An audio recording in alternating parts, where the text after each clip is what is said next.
الشيخ راشد كان الابن الأكبر لحاكم دبي الشيخ محمد. كان رجل وسيم ورياضي وكان قدامه مستقبل مشرق، وكتيرين كانوا بيعتقدوا إنه مقدر إله يحكم في يوم من الأيام. لكن في 2015 كل حاجة تغيرت. مات وهو عنده 33 سنة، بس في ظروف غامضة. السبب الرسمي للوفاة كان أزمة قلبية. مع ذلك ناس كتير ما صدقوش الكلام ده. إزاي أمير شاب وصحي يموت فجأة كده؟ إيه اللي حصل فعلاً للشيخ راشد؟ اتفرج على الفيديو كامل عشان تعرف الحقيقة. ما تنساش تعمل لايك للفيديو وتشترك في القناة. يلا بينا نبدأ. لما راشد بن محمد آل مكتوم اتولد سنة 1981 كل دبي فرحت بوصوله. الشيخ محمد كان اتجوز بنت عمه الشيخة هند سنة 1979. أول طفل ليهم كانت بنت الشيخة حصة. الشيخ محمد كان عنده كمان بنت تانية منال من جوازة سابقة. فلما اتولد راشد بقى أول ابن شرعي للشيخ محمد. من البداية خالص كان الناس شايفينه مستقبل العيلة، وعشان كده كان فيه اهتمام خاص بتعليمه وتربيته. تعليمه في الأول كان في دبي، وهناك دخل مدرسة راشد للأولاد، وبعد كده كمل دراسته في المملكة المتحدة في الأكاديمية العسكرية الملكية ساندهيرست المرموقة، أو تخرج منها سنة 2002. بعد ما رجع دبي راشد بدأ يبقى أكثر ظهوراً في الحياة العامة، شغل عدة مناصب مهمة وشراكات تجارية، وكمان أسس عدد من شركاته الخاصة، منها مجموعة يونايتد هولدينغز دبي، وهي شركة استثمارية متنوعة وبتقدر ثروتها بحوالي 1.9 مليار دولار. راشد اتذكر مرة في قائمة فوربس من بين أبرز الأمراء الشباب في العالم. زي أبوه وإخواته، راشد كان عنده شغف كبير بركوب الخيل. أسس اسطبل سباق خاص به اسمه زابيل ريسينج انترناشونال. في الإمارات راشد بقى شخصية رياضية معروفة، شارك في كتير من مسابقات الفروسية المحلية والدولية وكسب جوائز كتير. أكبر إنجاز ليه كان في 2006 لما كسب ميداليتين ذهب في دورة الألعاب الآسيوية. النجاح العظيم ده خلاه بطل قومي، وفي نفس السنة دي اتعين رئيس للجنة الأولمبية الإماراتية. كان معروف إنه راشد عنده علاقة قريبة جداً بوالده الشيخ محمد، كان بيثق فيه وبيسلمه مسؤوليات مهمة، وغالباً كانوا بيظهروا مع بعض في المناسبات الرسمية. وبما إنه كان متوقع يبقى الحاكم بعد كده، كان راشد ظاهر جداً في الحياة العامة. لكن بعدين كل حاجة تغيرت. راشد اختفى فجأة من الساحة العامة، ما بقاش يظهر في الإعلام ولا يحضر الفعاليات الكبيرة. وفي نفس الوقت أخوه الأصغر الشيخ حمدان بدأ ياخد اهتمام أكتر وبقى ظاهر أكتر. في سنة 2008 حصل تغيير كبير جوة عائلة الحكم في دبي. الشيخ راشد اتشال من منصب ولي العهد، وأخوه الأصغر الشيخ حمدان اتسمى رسمياً الوريث الجديد. البيان الرسمي قال بس إنه حمدان أنسب، لكن كتير من الناس كانوا مصدقين إنه في حاجة أكتر من كده ورا الموضوع. بعد كده وثائق سرية نشرتها واكيليكس قدمت المراقبين صورة مختلفة عن اللي كان بيحصل جوه قصر زعبيل حسب المزاعم. وبحسب التقارير دي الأمير راشد اتهموه بارتكاب جريمة خطيرة. بعض المصادر الدبلوماسية قالت إنه حسب المزاعم قتل مساعداً في مكتب الحاكم، ولو ده صحيح كان هيقضي على أي فرصة ليه إنه يبقى وريث. هوية الضحية المزعومة عمرها ما تأكدت بشكل علني. في الوقت ده بعض المراقبين توقعوا إن الحادثة المزعومة ممكن تكون حصلت وقت غضب شديد، وممكن يكون ليها علاقة بتعاطي مواد مخدرة. مع ذلك دي كلها ما زالت مجرد ادعاءات وما تأكدتش أبداً من العيلة الملكية.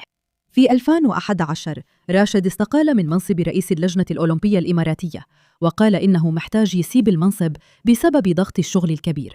لكن مساعد بريطاني سابق كان بيشتغل قريب من العيلة قال بعدين إنه السبب الحقيقي كان مختلف. وبحسب المساعد ده راشد كان بيعاني من مشاكل خطيرة مع المواد المخدرة، وعيلته كانت قلقانة عليه جداً. المساعد ادعى إنه راشد اتبعت لمصحة علاج الإدمان في 2009. زمايله القدامى من قصر زبيل كمان قالوا إنه كان بيتلقى علاج وكان بيتصرف بشكل مش متوقع أحياناً. في ناس كمان قالوا إنه كان بيشتم وبيهين الموظفين وهو تحت تأثير المخدرات. الاتهامات والجدل ده ممكن يكون ليه دور كبير في قرار إقالة راشد من منصبه.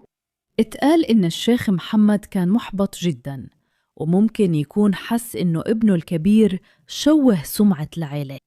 وفي نفس الوقت الشيخ حمدان بقى تدريجياً هو الوجه الجديد لدبي، وكان الكل شايف إنه هو تاني أقوى رجل في الإمارة بعد أبوه. صورته العامة بكت أقوى، في حين إنه راشد اختفى تقريباً تماماً من الحياة العامة. وبعدين في سبتمبر 2015 اتعلن خبر صادم: الشيخ راشد توفى عن عمر 33 سنة. البيان الرسمي من سلطات دبي قال إنه تعرض لأزمة قلبية. تم إعلان فترة حداد وبعد كده الدفن في دبي. خلال الجنازة كان الشيخ حمدان شايل جثمان أخوه مع باقي أفراد العيلة، وكان باين على وشه الحزن الشديد. كان شكله ساكت ومليان مشاعر وقلبه مكسور. في بوست على إنستغرام كتب رسالة مؤثرة: النهاردة فقدت أعز صديق ورفيق طفولتي، أخويا العزيز راشد، هتوحشني جداً. كتير من الناس كان صعب عليهم يصدقوا إنه راجل عنده 33 سنة ومعروف بحياته الرياضية وحبه للرياضة ممكن يموت فجأة بسبب توقف القلب. وبعد شوية بدأت نظريات المختلفة تنتشر على الإنترنت. بعض وسائل الإعلام الإيرانية قالت إن راشد كان في اليمن وقت وفاته. انتشرت لقطات على الإنترنت بتزعم إنه كان في محافظة مأرب وقت هجوم صاروخي للحوثيين اللي قتل 45 جندي إماراتي، وده أدى لتكهنات إنه ممكن يكون مات في الضربة دي كمان. وبحسب النظرية دي الإعلان عن إنه مات بأزمة قلبية كان علشان يمنع الغضب الشعبي بسبب تدخل الإمارات في اليمن. مع ذلك كتير من المراقبين شايفين إنه الادعاء ده مش محتمل. لو كان فعلا مات في المعركة كان غالباً حيتكرم ويدفن كشهيد زي باقي الجنود اللي ماتوا. في حكايات تانية قالت إنه الأمير كان عايش حياة متهورة، وإنه في واقعة مزعومة ضرب نار على ضابط شرطة في دبي. وبحسب الإشاعة دي العيلة الملكية ما قدرتش تتحمل تصرفاته أكتر من كده وقتلوه بنفسهم. ومع وجود قصص كتير مختلفة بتتقال، ناس كتير بيصدقوا إن التفسير الرسمي ممكن يكون هو الأقرب للواقع. لو كانت الإشاعات عن تعاطي المخدرات صحيحة، يبقى جلطه في القلب عند سن 33 مش مستحيلة. تعاطي المخدرات لفترة طويلة ممكن يضر القلب بشكل خطير. في الحالة دي مصطلح جلطة في القلب ممكن يكون غطى على جرعة زائدة أو فشل قلبي حقيقي ناتج عن سنين من تعاطي المخدرات. للأسف من غير المرجح إننا نعرف الحقيقة الكاملة عن وفاة راشد. النهاردة اسمه لسه عايش من خلال ابنه محمد بن راشد. مع أنه راشد عمره ما تجوز، اتقال إنه كان عنده علاقة مع ست مش معروفة واللي نتج عنها ولادة ابنه الوحيد. ودلوقتي وهو في أوائل العشرينات من عمره، محمد مشي في طريق شبه طريق والده. هو درسهم في دبي قبل ما يروح الأكاديمية العسكرية الملكية ساند هارست في المملكة المتحدة. ولما تنشرت صوره وهو لابس الزي العسكري، ناس كتير لاحظوا الشبه الكبير بين الأب والابن.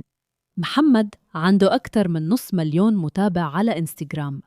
أول بوست ليه كان مهدى لوالده وكتب فيه: بحبك للأبد. النهاردة غالباً بيتشاف مع جده وعمه ولي العهد حمدان في الفعاليات العامة. هو بيشارك في الأنشطة الوطنية، حملات الخير والمراسم الرسمية. كتير بيشوفوه استمرار هادي لإرث والده. فأنت شايفة إيه؟ وفاة راشد كانت مجرد أزمة قلبية مأساوية؟ ولا في حكاية أكبر من كده ممكن الناس عمرها ما تعرفها؟ شاركي رأيك في التعليقات، وكده نكون خلصنا. لو عجبك الفيديو وعايزة تشوفي حاجات زي كده تاني، ما تنسيش تعملي لايك تحت وتصغري تقديرك. ولو لسه ما اشتركتيش، أكيد هتحبي تشتركي في قناتي وتضغطي على علامة الجرس عشان يوصلك إشعار أول ما نزل فيديو جديد كل أسبوع. أشوفك في فيديو جاي.